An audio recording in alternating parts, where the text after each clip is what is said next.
This time, I will explain how the American government works. Have you ever wondered who has the authority to make laws or punish people who break them? When we think of power in the United States, we usually think of the president, but he does not act alone. In fact, he is only one piece of the power puzzle, and for very good reason. When the American Revolution ended in 1783, the United States government was in a state of change. The Founding Fathers knew that they did not want to establish another country that was ruled by a king. So the discussions were centered on having a strong and fair national government that protected individual freedoms and did not abuse its power.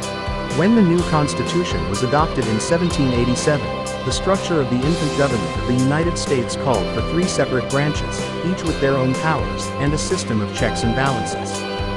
This would ensure that no one branch would ever become too powerful because the other branches would always be able to check the power of the other 2. These branches work together to run the country and set guidelines for us all to live by. The legislative branch is described in Article 1 of the U.S. Constitution.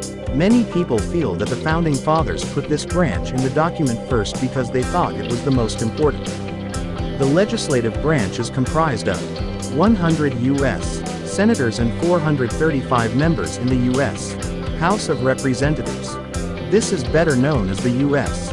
Congress. Making laws is the primary function of the legislative branch, but it is also responsible for approving federal judges and justices, passing the national budget, and declaring war. Each state gets 2 senators and some number of representatives, depending on how many people live in that state. The executive branch is described in Article 2 of the Constitution.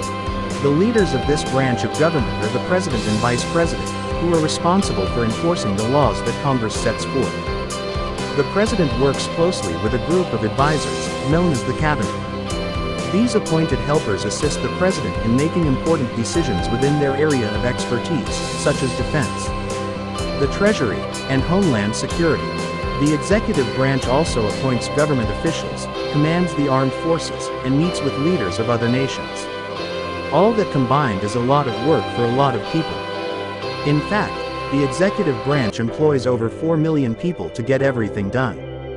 The third brand of the U.S. government is the judicial branch and is detailed in Article 3. This branch is comprised of all the courts in the land, from the federal district courts to the U.S. Supreme Court. These courts interpret our nation's laws and punish those who break them. The highest court, the Supreme Court, settles disputes among states, hears appeals from state and federal courts, and determines if federal laws are constitutional. There are 9 justices on the Supreme Court, and, unlike any other job in our government, Supreme Court justices are appointed for life, or for as long as they want to stay. Our democracy depends on an informed citizenry, so it is our duty to know how it works and what authority each branch of government has over its citizens. Besides voting, chances are that some time in your life you'll be called upon to participate in your government, whether it is to serve on a jury, testify in court, or petition your congressperson to pass or defeat an idea for a law.